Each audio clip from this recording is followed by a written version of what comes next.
It's not just a London issue, and this is highlighted very nicely by Gareth Bacon, who is the MP for Orpington, which is Greater London. Yeah. And he is highlighting the fact that the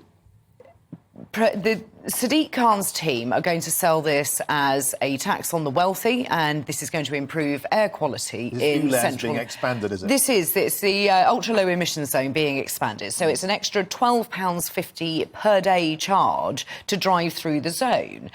Gareth Bacon's argument is that it doesn't affect the wealthy. This actually affects the lowest income households. 50% of outer London households who earn around about £10,000 own a car. Yeah. They tend to be older cars, but they are dependent upon them. And that increases up to 70% for those households earning £20,000. So these aren't your highest earners. These are people going around their everyday lives trying to get on.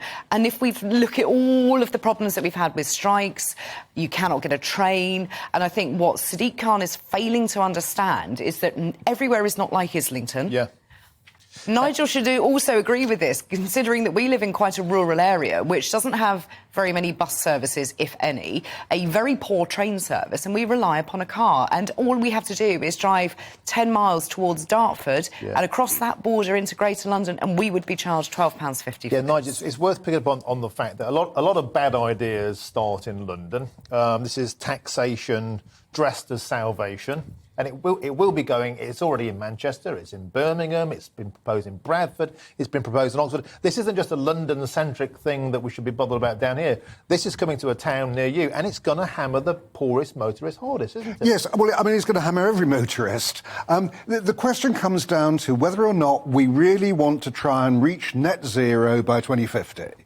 And if we do, there's a lot of sacrifices have to be made along the way. Now, I appreciate there's some research by TfL for this particular scheme that it may not help air quality that much. But the whole aim of these things is to do just that.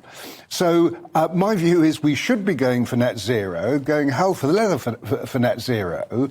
And schemes like this we're going to have to accept. It's going to be uncomfortable for all of us. But what if it makes if net zero makes people net poorer and net colder? I mean, that's what's happening, Claire. But it is, and I don't agree that this is anything to do with net zero and all of those very laudable aims, which I fundamentally disagree with, because I do think you're right. I think it does make people poorer. I think this whole push towards net zero is just very expensive, very ill thought through, and isn't going to work. But I think the real crux of the issue here is it's going to do very little for air quality, but an awful lot to prop up a failing administration by taking in fines from people who can least afford it. And that seems to be what Sadiq is doing, trying to balance his own budget, taking money from motorists. Yeah.